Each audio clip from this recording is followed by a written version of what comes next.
મળ્યો એ જ બીજો નહીં. શ્વાસોશ્વાસ સાધના અજંપા બીજો કોઈ મંત્ર નહીં.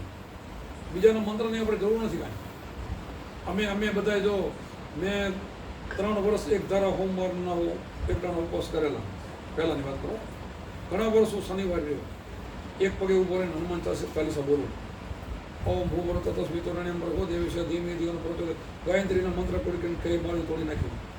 સ્વાધ્યાયમાં 10 વર હાલ્યો ભક્તિ ફરીમાં. દુઃખ હરતા ભય ત્રાતા આનંદ રાતા બધું કર્યું, પણ કોઈ આનંદ ના એવું બધું જ કર્યું. સ્વામિનારાયણ લાડવા ખાધા, એના સ્વામિનારાયણ સાધુ નવરાવા જાઉં 4 વાગે ઉઠી બધું જ મેં કરી લીધું. પછી આ ગુરુ મારા ગુરુ મારા ભગવાન મળી ગયા, મારો બેડો પાર કરી દીધો. આ મળ્યા પછી બધું બીજું બધું મુકાઈ ગયું અને આનંદ લીલા લેર થઈ ગયા. હવે કોઈ વાતની ઘટ નથી, ક્યાંય અટકતા નથી. બોલો, ભણેલા ડિગ્રી વાળાને મારા સામે બે ને તો એ બોલતા બંધ થઈ જાય. આપણે ભણેલા નથી તોય કથા કરો વાચક મને કંઈક ભંગરા ભટકાઈ જાય તો એની બોલતી બંધ થઈ જાય. પહેલું થોડુંક કરે નખરા, પણ પછી બેસી જાય. આ નખરા તો લાંબા ના લે. આ તો ક્લિયર અનુભવની વાત છે. આપણને અનુભવ થાય ને બધા શાસ્ત્રોમાં લખેલ છે. આપણને જે અનુભવ થાય તમને મને અનુભવ થાય ને વેદોમાં લખેલ, ગીતામાં લખેલ, ભાગવતમાં લખેલ, પુરાણોમાં 18માં લખેલ. તો ક્યાં જાય આપણે બતાવી આ શું કહે છે. આ કૃષ્ણ તું કેમ કહે છે, હું કોણ કહે છે?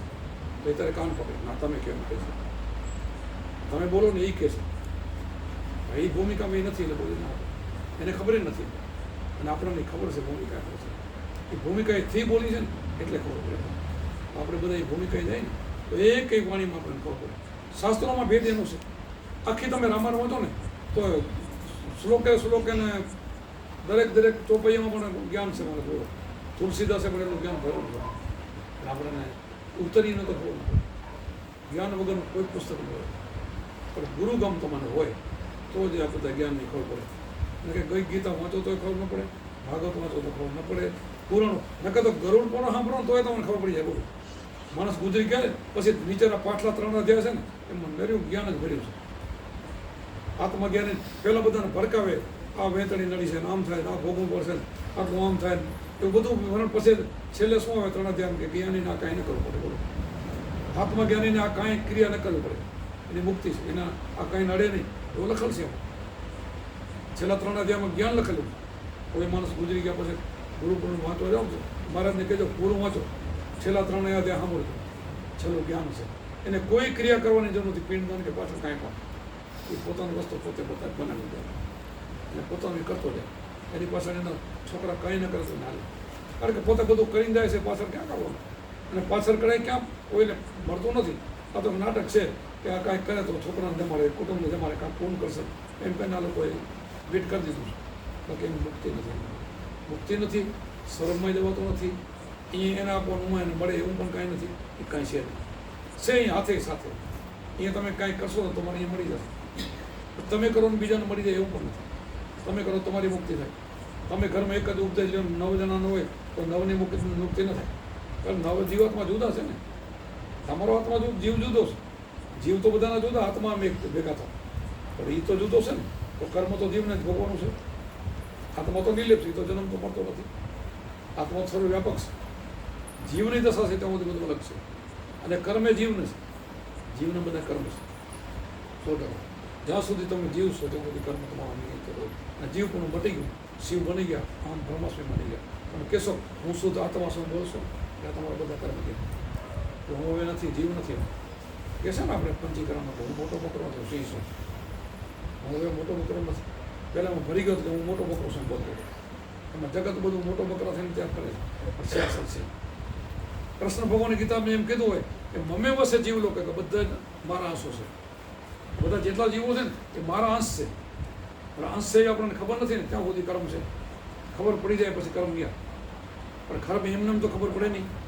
ગુરુ મળે તો ખબર પડે. ગુરુ જ્ઞાન મળે, શ્વાસ ઉશ્વાસ અજંપાજાપનું ભજન કરો તો દેખાય ને. મળી જાય તો પછી જાય બધું, તો પછી બધા કર્મ ખબર પડે. કુંભારામાં કીધું ને ઘડી પલે દર્શન થાય, કરેલા કર્મ મટી જાય. ગુરુજીના નામની ભક્તિ દેરી માટે મુક્તિ કરે એ તો કુંભારામાં કીધું.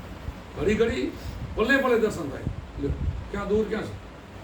પણ કુંભારામને ઘડી પલ થાય તો આપણને કેમ ન થાય? થવું જોઈએ ને. થાય છે બધાને, આપણે અધરા જાય છે.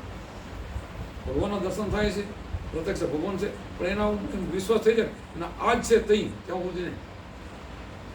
તો કાલે મારે બહુ ઊંચો સત્સંગ લેવો છે, તમે સાંભળ્યો છે કાલનો સત્સંગ મારો છે ને થોડોક હાઈ પાવરનો થઈ ગયો, બધાને થોડોક બેનો દીકરીને માઠું લાગી વસ્તુ જ્યાં ત્યાં દશામાં વાળાને એને થોડું માઠું લાગી જાય ને કે ભાઈ આવું મેલે તમે આની લારે દોડો તો આ શું છે ને એ શું છે સમજો તો ખરા, આની કિંમત કેટલી ને એની કિંમત કેટલી તો સમજો. એમ થોડુંક કાલે કહેવાય ગયું તો મારે ક્યાંક ક્યાંક કહેવાય જાય ભલે આવે તો, અને એ તમારા ભલા માટે. જ્યાં સુધી તમે આ પકડ નહીં કરો ત્યાં સુધી કાચું છે ને તમારે બધું ફેલ થાય. આ ભક્તિ તમે કરો ને એમાંથી મનને બીજે જતું હોય તો તમારી ભક્તિ ફેલ થાય. આના ઉપર પરિપૂર્ણ વિશ્વાસ હોય. મેં તમને વાત કરી કે મેં ગુરુ કર્યા પછી સંપૂર્ણ બાપા મળ્યા પછી મારું મન ક્યારે ક્યાંય ગયું નથી. કે હું આશાપુરા 12 મહિને કેટલી વાર દર્શન કરવા જતો, રવેચી તો મારું મોહન હાલી હાલી જતો ખોટી કરી બોલા. મેં બધું જ કરી લીધું છે, હું નથી કહેતો મેં કાંઈ નથી કર્યું, પણ ગુરુ મળ્યા પછી નહીં. ગુરુ મળી ગયા બધું હોઈ ગયું, કાંઈ કરવું એક જ હાથમાં જાય આ જે શ્વાસોશ્વાસ અને વિશ્વાસ નહીં બીજા ઉપર બધા નહીં. મેં કહેતો ભજનમાં કીધું છે ને કે તુજના સાહેબ તુજમાં બોલે, જેમ પથ્થરમાં આગ, સાચા સદગુરુમાં જો મળ્યો તો ચકમક કોઈને લાગે. એટલે પાણામાં જે આગ છે ને એક ગબડ કોલ્યો ને ચકમક લોડાનું હોય ને આમ તપીને મારો તેમાં તણખો નીકળે, એ આત્મા છે, પણ એ આત્માથી તારું કામ નહીં થાય. છે ખરો બધે જ છે, કોઈ જગ્યા ખાલી નથી, પણ એમાં તમે ફેલ રાખો ને તો એ તણખો ફેલમાં લાગે ને ફેલ ધકે એમાંથી અગ્નિ પ્રગટ થાય. તો તમારે આપણે શું છે, આપણે આ ઘર્ષણ થાય છે, આ ચકમક છે શ્વાસનો વિશ્વાસ, આ બે ટકરાય છે ને એમાંથી ત્રીજું નીકળે છે. એમાં એક ફેલ હોય ને ફેલ એ જાગે, સુરતા એ ફેલ છે, એ જગાડે નામ નહીં જગાડે. સુરતા કે ને આપણી સુરતા એ નામ નહીં જગાડે, અને નામ જાગી જાય તો પછી પૂરું હાથમાં જાગી જાય. એક થોડીક કડી મને કીધું એક સે આયા દૂજે સમયા તીસરા ખરકો પાયા કહે છે ને, આવે બધું વાણીમાં અને એ પાછું તમારા કાંઈ છે એમ. હું જે બોલું ને વસ્તુ તમારા પાસે બધાના ઘટમાં છે, ઘટથી તમારા કાંઈ છે નહીં. આજામ પાજાપ તમે કરે એમાંથી નીકળે બધું. આ જાપથી તમે ઉપર લઈ જાઓ, શબ્દ બોલો નીચે લઈ જાઓ ને એમાંથી બધું નીકળે, એમાંથી જ આ બધું નીકળે. એ કરતાં કરતાં બધા ભગવાન થઈ ગયા, સંતો થઈ ગયા, અવતારો થઈ ગયા, બીજું કશું નથી. પછી એમ કરતાં કરતાં એને પામી જાઓ એટલે બધું છૂટી જાય, પાછું છૂટી પણ જાય. ક્લિયર વસ્તુ તમે જાણી લો ને પછી છૂટી જાય. પછી તમે એમ થાય કે મારે કરવાનું શેના માટે. આપણે દીકરીને બધાને કહીએ તમને કે તમે દૂધ ધોવું હોય દૂધ ધોઈ કે વેચાતું દૂધ પછી એને ગરમ કરી પછી ઠારી એમાં મેરવણ નાખો, પછી જામી જાય, એક દી રોકાઈ જામી જાય પછી તમે છા ફેરો.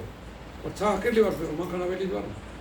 પછી માખણ આવી ગયા પછી કોઈ છા ફેરે, અને પછી ફેર્યા કરે તો શું થાય, માખણ લે નહીં ફેર્યા કરે તો ઘણાને આવું ખબર નથી પડતી. માખણ લેતા નથી ફેરે જ જાય જિંદગી બધી. અમે તો સમજાવી નહીં તો સમજાવીને શું કરી કે માખણ કોને કહેવાય, એ તત્વ કેને કહેવાય, પછી એને તારી લેવું જોઈએ, પછી એને તાવવું, પછી ઘી થાય, પછી ઘી બગડે નહીં, પછી છા પછી ફેરવાની મટી જાય, પછી છાનો ભાગ ને દૂધનો ભાગ નોખવાનો પડી જતો. શાસ્ત્ર તત્વ એટલે તત્વ માખણ, એમાં ઘી બોરવું હોય, શાહમાં તર કેટલી હોય. તો શાસ્ત્રમાં શું કરે લ્યો, આપણે શાસ્ત્ર વાંચીએ, શાસ્ત્રમાં તર છાસ ઉપર તર કેટલી હોય એટલું મળે શાસ્ત્રમાં. આ તત્વમાં કેટલું સીધું માખણ પીંડા ઘી, આટલો ગુરુગમી ઘી છે, એવું શાસ્ત્ર છે. આ વાંચો ને બધા શાસ્ત્ર